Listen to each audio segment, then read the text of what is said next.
Bonsoir à toutes et à tous, j'espère que vous allez bien. Je suis Amanti et tous les mercredis soirs je vous raconte des histoires de crimes, de disparitions ou de faits étranges. Si ce contenu vous intéresse, n'hésitez pas à vous abonner à ma chaîne pour suivre mes sorties de vidéos. Ce soir, c'est une affaire de disparition que vous connaissez, celle de la disparition mystérieuse du jeune Mathis Joanneau. Le petit Mathis, 8 ans, a disparu le 2 septembre 2011 dans des circonstances qui, encore aujourd'hui, nous sont inconnues. Car son père, auteur du rapt, n'avoue rien. Au départ, il déclare que Mathis est décédé de façon accidentelle, puis qu'il a confié l'enfant à une tierce personne en qui il avait confiance. Beaucoup le croient coupable du meurtre de son enfant, mais lui nie.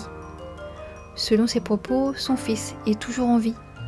Son ex-femme, Nathalie Barré, continue de chercher la vérité. Après 11 longues années sans nouvelles, on ne sait rien du destin de Mathis Joanneau.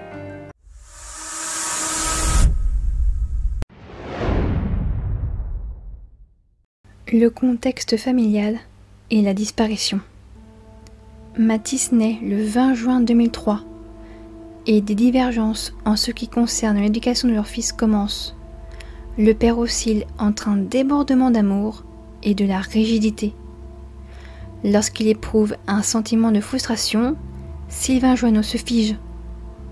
Le couple se sépare en 2007. Mathis et son père Sylvain sont censés passer le week-end du 4 septembre 2011 ensemble. Mais Mathis est réticent à passer ce moment avec son père car il a peur de lui depuis quelque temps. Le vendredi soir, il passe la soirée avec les parents de Sylvain. Ce seront les dernières personnes à avoir vu Mathis. Le dimanche soir, Sylvain Joanneau est censé ramener Mathis auprès de sa mère, Nathalie Barré. Après leur divorce en mai 2007, elle obtient la garde et son père ne peut le voir qu'un week-end sur deux. Mais ce dimanche soir, Sylvain et Mathis, qui sont habituellement très ponctuels, ne sont pas au rendez-vous. Nathalie Barré s'inquiète tout de suite et appelle la police à 18h30 pour signaler la disparition de Mathis et aussi que son ex ne donne aucune nouvelle. Mais au départ, les policiers ne s'inquiètent pas vraiment.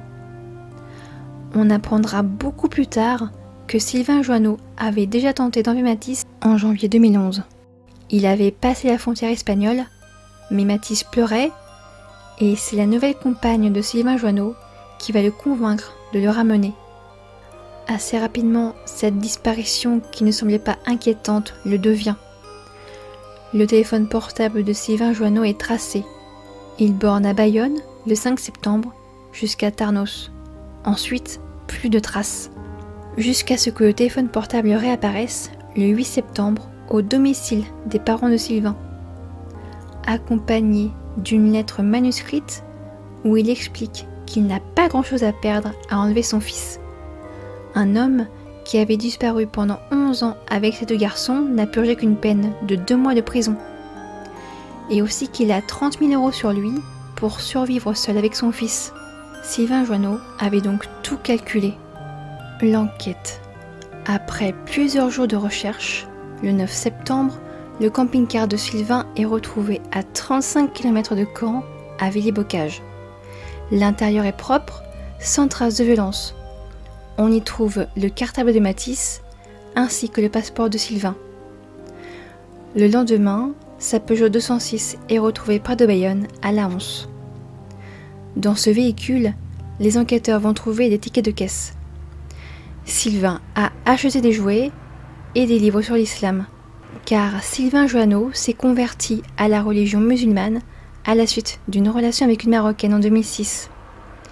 Mais aucune trace physique de Mathis et de son père, personne ne les a vus nulle part. L'homme est activement recherché par les enquêteurs qui mettent enfin la main sur lui le 9 décembre 2011, près d'Avignon, sur la route de Saint-Jacques-de-Compostelle. Plusieurs témoins diront l'avoir vu dans des campings en octobre et errant dans le même secteur pendant plusieurs semaines. Sur lui, Sylvain Joanneau est retrouvé avec 8 000 € en liquide, caché dans une boîte scellée avec de la cire. Qu'a-t-il donc fait des 23 000 euros. L'homme est arrêté, il est retrouvé blessé, mais Sylvain Joanneau est seul. Au cours de ses nombreux interrogatoires, il déclare avoir mis Mathis, je cite, en sécurité avec des personnes en lesquelles il disait avoir toute confiance et que ses frères musulmans prendraient en charge l'avenir de Mathis. Ces personnes qui détiennent Mathis, il les connaît depuis 2008, soit 2 ans après s'être converti, et ces personnes vivraient à l'étranger. Sylvain ne parle pas et déclare que lui non plus ne reverra peut-être jamais son enfant. Il ne souhaite pas non plus donner des noms. Il ne veut pas trahir ces personnes. Selon lui, Mathis aurait également changé de nom. Après son divorce avec la mère de Mathis, il dira que Nathalie est une mauvaise mère. Il se dit prêt à dire où se trouve l'enfant à condition que Nathalie, son ex-femme, vienne à sa rencontre. Mais il ne livre rien, semblant savourer l'instant. Une expertise psychiatrique a été demandée et, selon les experts, Sylvain souffrirait de troubles sévères de la personnalité. Il aurait même fait quelques séjours en hôpital psychiatrique. Les recherches vont dans le sens que Mathis serait toujours vivant quelque part. On le recherche partout, à travers le globe. Les enquêteurs le recherchent aussi dans des milieux sectaires, ainsi que dans des institutions musulmanes et chrétiennes au Maroc, en Espagne et en Italie. L'idée que Sylvain aurait tué son fils reste en suspens. Désirant se venger de son ex-femme, il aurait très bien pu tuer son fils pour la punir. Il a même annoncé à son fils que sa mère était morte. Le procès. Le 1er juin 2015, Sylvain Joanneau passe les portes des assises de Caen pour la première fois. Il est accusé d'enlèvement et séquestration d'un enfant de moins de 15 ans et de menaces de mort sur son ex-compagne, ainsi qu'envers certains membres de sa famille. Sylvain reste de marbre pendant les 4 jours de procès et ne donne aucune information. Au 3e jour du procès, devant toutes les caméras braquées sur lui, il entre le poing levé dans la salle. Un geste auquel il n'aura pas de réponse claire. Il peut parler très longuement de sa propre souffrance, mais dès que l'on parle de son fils, il reste muet. Au cours du procès, il déclare que Mathis a changé de nom et que même lui se ferait appeler Yacine. Mais une retranscription d'une conversation MSN donne un tout autre ton. Il dira à sa compagne de l'époque, je cite, « C'est un enfant de la honte, de la haine, du mensonge. Il porte les gènes de sa mère. Je ne peux pas faire de miracle. Si ça tourne mal, je ne m'en sens pas responsable. J'ai fait le deuil. Mais ce n'est qu'un message parmi d'autres, sans le contexte de la conversation. » Sylvain Joanneau s'offusque quand on lui demande s'il a tué Mathis. Il rétorque que non, il n'a pas tué son fils, mais qu'il assume ce qu'il a fait, rien de plus. La cour le déclare coupable d'enlèvement et de séquestration d'un mineur de moins de 15 ans, ainsi que des menaces de mort. Mais l'altération du jugement est retenue. Sylvain Joanneau est condamné à 20 ans de prison. L'homme est sonné par le verdict, lui qui pensait très certainement ne pas être reconnu coupable. En colère, il hurle même à Nathalie qu'elle le prive de 20 ans avec son fils, contredisant ses propos devant les policiers où il disait qu'il ne reverrait très certainement plus jamais son enfant. Sylvain Joanneau ne fera pas d'appel. Et après, le père de Mathis, emprisonné, déclare toujours que son fils est en vie quelque part. Il n'en dira pas plus. Il ne veut pas que ceux qui ont Mathis sous leur garde aillent en prison également. Il avait demandé à la juge que si elle le laissait libre de ses mouvements, dans Paris, il enverrait des messages cryptés à une tierce personne, un code, et que c'est à ce moment-là qu'il pourrait fournir des preuves que Mathis est toujours en vie. Le parquet a refusé cette offre. C'est à Mathis maintenant de revenir vers sa famille. Il est libre de faire ses choix. Nathalie Barré a écrit un livre intitulé « Il m'a pris mon fils » qui retrace son combat pour la vérité. Vérité qui n'est toujours pas sortie de la bouche de Sylvain Joanneau. Après le jugement, Nathalie reçoit un coup de téléphone sur son numéro personnel. L'homme déclare avoir des informations sur Matisse et le lieu où il se trouve. Mais sa mère n'est pas dupe. L'inconnu demande quelque chose en échange. Mais il n'aura rien et il ne la recontactera plus. Elle prévient les policiers qui localisent la source de l'appel. L'origine est dans un garage en région parisienne. Certains sont vraiment prêts à tout pour se faire un peu d'argent. À partir de 2015, des portraits vieillis de Matisse sont diffusés. Une nouvelle enquête est menée et c'est à ce moment-là qu'on apprendra que le camping-car de Sylvain Joanneau a été vendu aux enchères pendant l'enquête. Dommage. De nouvelles traces, grâce aux nouvelles technologies, auraient pu être révélées. Une enquête pour homicide contre X a été ouverte et elle va permettre de nouvelles investigations. Des recherches seront menées chez les grands-parents paternels de Matisse, les derniers à avoir vu Matisse en vie. Des zones d'ombre. Malgré plusieurs interrogatoires, on ne sait pas ce que Sylvain Joanneau et Matisse ont fait entre le 2 septembre 2011, jour où il a récupéré Matisse et est allé voir ses parents, et octobre 2011, jour où il sera vu pour la toute première fois, mais seul. Sylvain Joanneau déclare avoir cherché son fils le 2 septembre et qu'ils seraient restés un mois ensemble à Bayonne, lieu où l'on a retrouvé la voiture.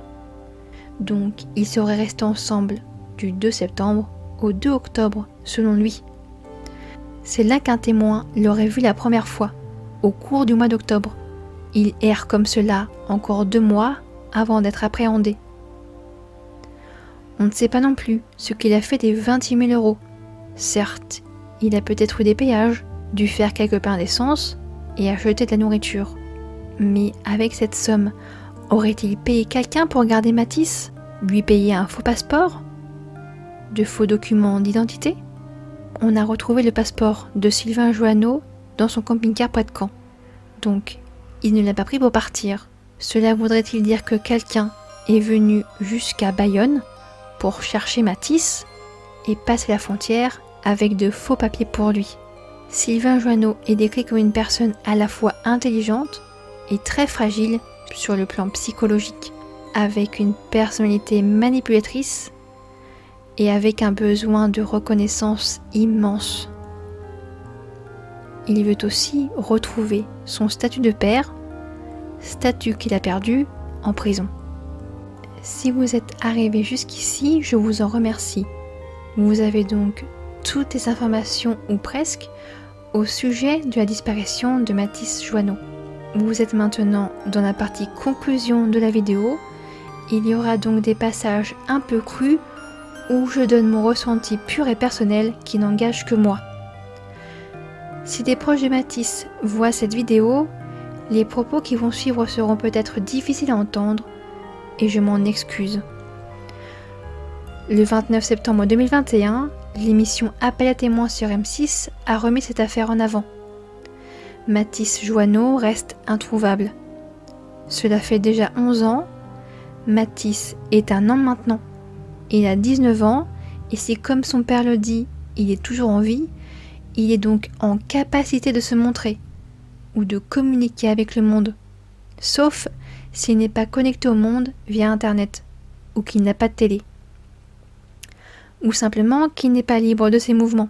On peut penser aussi que si Matisse est toujours en vie, il a simplement tourné la page et qu'il vit sa vie d'adulte en pensant que sa mère n'est plus là et que son père n'est jamais revenu le voir.